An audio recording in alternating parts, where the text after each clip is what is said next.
I've seen some wild stuff on the internet, but this Trump-Zelensky meeting makes my family dinner arguments look professional. I don't want a ceasefire. I don't want a ceasefire. Ukrainian ambassador literally hiding her face while Trump tells Zelensky, "You're gambling with World War III," and Vice President Vance straight up scolding him like a disappointed dad. A Russian reporter snuck in to watch the whole thing, and somewhere in Moscow, Putin is laughing so hard he probably pulled a muscle. It is March 2025, and you're watching Weepedia, where I pretend to know things so you don't have to Google them yourself. I know what you're thinking, but Weepedia, how did we get to this point of international awkwardness? Well, let me break it down for you.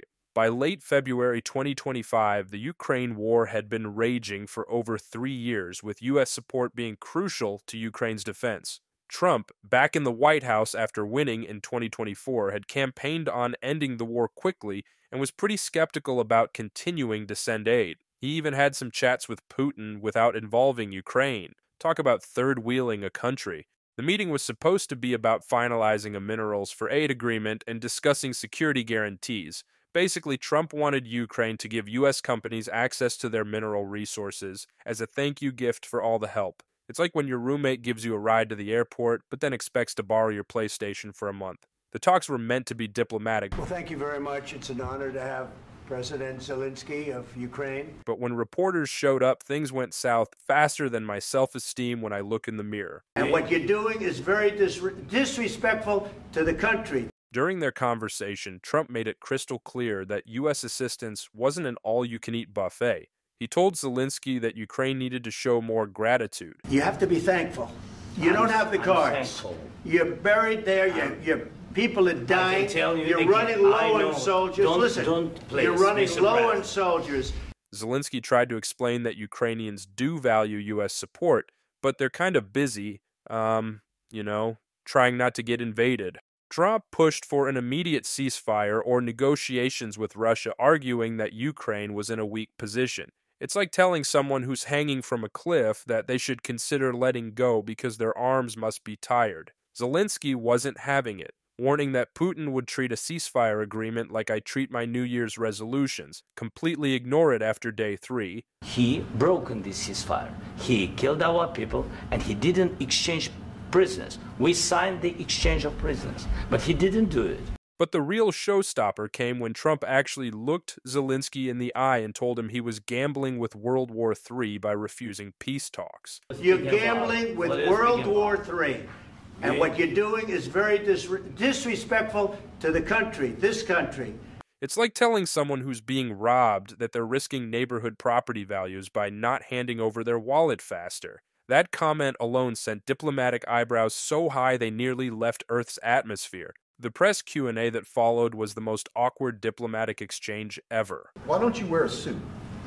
You're at the highest. Why don't you wear a suit? You're at the highest level in this country's office, and you refuse to wear a suit.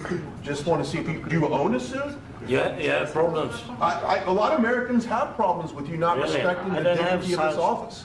I will wear a costume after this war will finish. The post-meeting press event quickly became a high-tension exchange that would make even reality TV producers blush.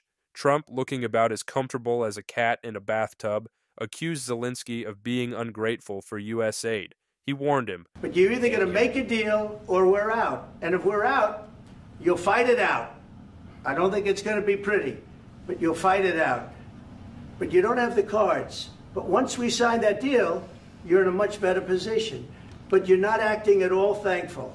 And that's not a nice thing. I'll be honest, that's not a nice thing. Talk about a diplomatic mic drop. Adding to the surreal nature of it all, a Russian state media reporter somehow infiltrated the press pool and was present for part of the Q&A before being removed by White House staff. It's like accidentally inviting your ex to your breakup with your current partner.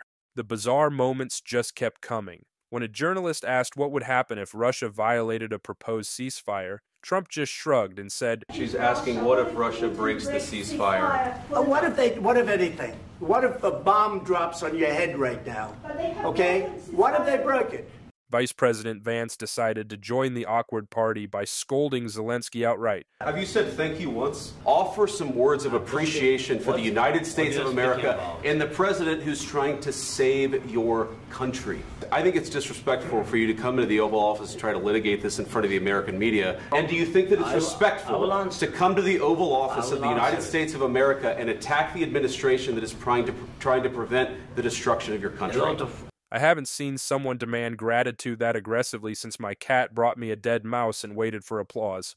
The spectacle was so uncomfortable that Ukrainian ambassador Oksana Markarova was spotted covering her face with her hands as Trump and Vance talked over Zelensky. And just when you thought things couldn't get weirder, Trump veered into a tangent about how much Putin respects him, mentioning that Putin never caused trouble during his first term.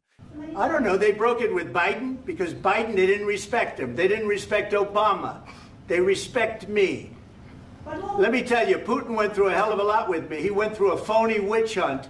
It's like bragging that your ex didn't cheat on you during the first month of dating. Congrats on meeting the bare minimum of international relations. What made this even more awkward was that when reporters brought up Putin's actions, Trump refused to label him a dictator, despite having previously called Zelensky one. I'm not aligned with Putin. I'm not aligned with anybody. I'm aligned with the United States of America and for the good of the world. I'm aligned with the world. And in perhaps the most is-this-real-life moment, Trump commented on Zelensky's outfit, noting that the Ukrainian president was wearing his usual black military sweater. Trump remarked, "He's all dressed up today." President Trump, what's your message to Vladimir Putin, sir?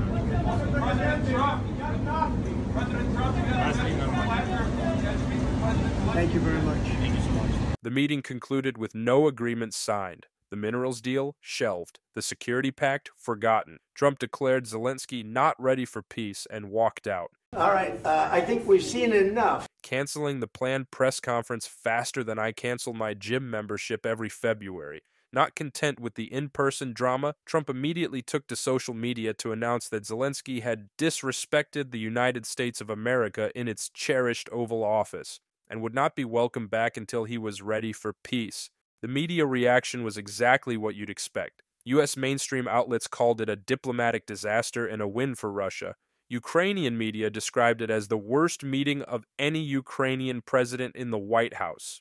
Meanwhile, Russian state media celebrated harder than me when I find out my parents made pizza rolls. The social media aftermath got even spicier when Elon Musk decided to jump into the fray. He posted a clip of Vance demanding gratitude with the cryptic caption, "Watch this carefully, very important." When the richest man on the planet is cryptically commenting on your diplomatic meeting, you know you've reached peak bizarre.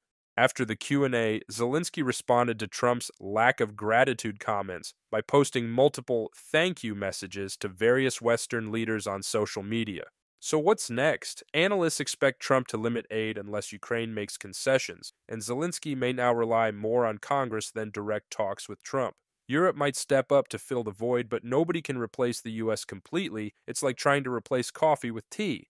It's just not the same amount of anxiety-inducing energy. So what does all this diplomatic chaos teach us? That even world leaders sometimes act like they're in a reality TV show finale. Which reminds me, my parents recently told me my life is like a reality show where nothing happens. But you know what would make something happen? Hitting that subscribe button. My mom checks my subscriber count every morning with her coffee, and I've convinced her that each new follower increases my chances of moving out by 0.01%. This is Wikipedia signing off, where everything I say comes with a lifetime trust me bro guarantee.